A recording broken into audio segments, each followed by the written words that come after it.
And by the way, with all due respect, this is why people don't like you and trust you. This is why America doesn't trust the establishment. And the one thing I want Am I going to be the harbinger of the establishment in this conversation? No, you're part of it. Patrick Bet-David absolutely destroys Anthony Weiner in this heated debate from the PBD podcast, as Patrick Bet-David is arguing with Anthony Weiner as he attacks RFK Jr. and goes in on him for being the very reason that the American people don't trust the establishment nor the propaganda that is being fed to them. So let's watch Patrick Bet-David completely destroy Anthony Weiner. Everybody is panicking. People's lives are being stopped. Kids are not going to school. People are dying. A million people are dying. Yeah, a million people are dying. But you're saying to do what? Stop everything? You're saying to force everybody to take the vaccine? I'm just saying you were taking that as a way to minimize and I am taking the other position that I don't think you minimize a million people. I don't think anybody minimized it. I think that language sound pretty minimizing, Patrick. Do you see the part about a third? Is that a conspiracy theory? No, what do you say to this? I think this is a pretty reliable. So the 1/3 is a hyperlink. We can probably go look and see what that is. That sounds like it makes a lot of sense to me. Oh, now it does. So this is why America's... What difference? What point are you making here, my brother? Oh, you were about to say what difference does it make? A legendary quote used by somebody else in the past. No, what difference does it make to your point? You're saying this is not this is a conspiracy theory? But no, you're saying, when I said, have you read the book?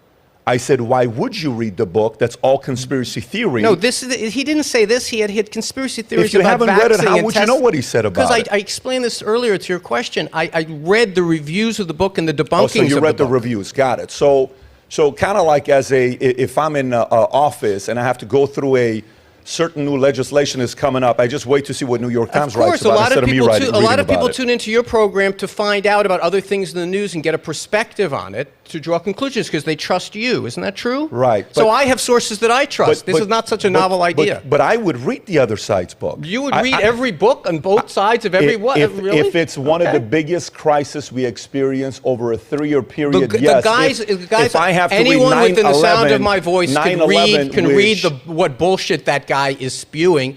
But I'm not going to have you want to have an argument about COVID. By the way, you're making the DeSantis mistake now. Any guy, say that again. What's the DeSantis mistake? The DeSantis mistake is it's the Churchill effect, of believing that what was a giant issue 2 years ago that animates people is still a giant issue that animates them today. That's the problem with the establishment. You think DeSantis is still making that an issue? No, I think DeSantis is running a campaign based on things that are no longer salient. Well, that's the reason that he's relevant. That's kind of like the whole reason that he's on the forefront of the campaign. Excuse me, how do you define forefront? He's getting crushed. He's in second place right now. He's trailing by 40 points. Yeah, you're right, but the reason that DeSantis is known first of all, I'm changing the subject, but I'm also explaining the phenomenon that he experienced with Rudy Giuliani, the Winston Churchill fate, that you can be amazingly good in your mind and for your voters' mind in a certain issue, but once that issue recedes, the salience of that and the importance of that issue recedes as well. That's the mistake that DeSantis is making. And by the way, with all due respect, this is why people don't like you and trust you.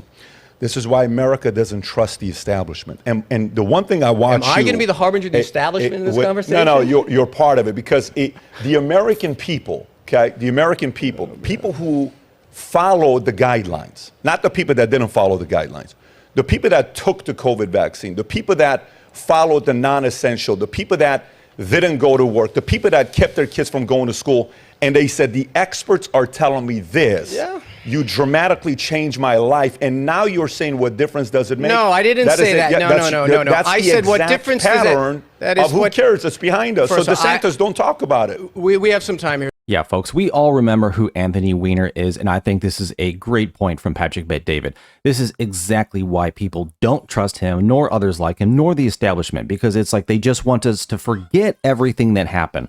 All of the terrible things that happened during COVID or, during any debacle or, hysteria moment. They just want us to forget what they did. It's in the past. But there's no consequence. All the people who did all the terrible things, who lied to people, who gaslit, who forced people to do things against their will, there's been no repercussions for any of these people, but they just want to tell the American people to move on. I mean, you can see Patrick Bet-David does not like Anthony Weiner at all. And if I were Patrick Bet-David, I wouldn't like him either. Like, he's twisted, he's corrupt, like, we know who he is. But, he still wants to just gaslight people and saying like, oh, well, now that's not as big of a thing. Now that means it's not an issue. No, it still matters to people. People are still reeling from the consequences that happened then. So we're the ones who have to suffer from everything that the establishment did, but nobody in the establishment has any consequences put on them. But you want us to forget about it. Anybody who talks like that, I don't know about you folks, but I'm not listening to them. I'm not going to trust them at all, because it's like you're trying to tell me to forget about all of my pain and ignore the fact that you're the ones who caused it. If it were me, I would be enraged if I was Patrick Bet-David. Hit that like button if you're enjoying the video. Let's get back in. So let's go back for a moment.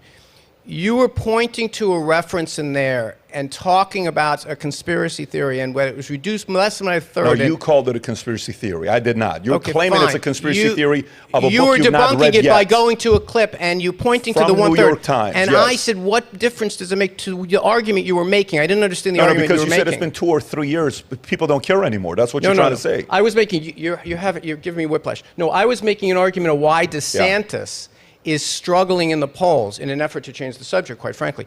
Struggling in the polls. Slick move. Thank you. Struggling in the polls is because he is pursuing this line Not of rhetoric. at all. I think that's the furthest reason why he's not doing well in the polls. Okay, successfully changed the subject. All right, why do you think? Why he's not succeeding in the polls? Yeah, I mean, I heard your theory Listen, last week. let me 'cause put I it to you listened this your- way. I listened to When your Rob episode said, carefully. Anthony Weiner, for example, on the show here, Saturday we'll have Chris Cuomo here, okay, on a podcast. He's flying in just to do the podcast and he flies back. Me too. We've had, tonight will be Dave Smith, tomorrow's Ice Cube. We've interviewed people from left, right, center, everybody. What are some examples of left? Kyle Kulinski, Sam Cedar, David Pacman, Andrew Yang, Cenk is coming back, Andrew Yang, David I can give you a bunch of names. Who's David Patman? You should look him up. You should start doing a little research. I don't think you read enough. I should. But the part I would say to you is the following. Yes. The reason, this is exactly the reason why people have a hard time believing what guys like you are saying. Yeah, folks, you can obviously tell Patrick Bet-David and Anthony Weiner, they don't like either one of them. Through that whole thing, these two do not like each other. Anthony Weiner is stuck in this establishment bubble to where he thinks like he just knows what's going on. But Patrick Bet-David, he's the one who's talking to all these people. I mean, he interviews everybody. Folks, you've seen him. But Anthony Weiner isn't even aware of a lot of these people in the zeitgeist. I mean, that's the new culture that's developing on the internet. Podcasts, influencers, it is what it is. And I mean, he's not paying attention to anything. And to absolutely gaslight people again, to just say, forget about all the damage we've done. Forget about all the pain and suffering that we've, incurred. Oh, it's just absolutely infuriating, folks. But this is why people can't stand Anthony Weiner, just like David Pacman. And hopefully he just stays the comical fool that he is and never runs for office ever again. Thanks for watching. Put down in the comments what you thought about what Patrick Bet-David had to say, destroying Anthony Weiner in this clip from the PBD podcast. Thanks again. Like, subscribe, take care, and I'll see you on the next one.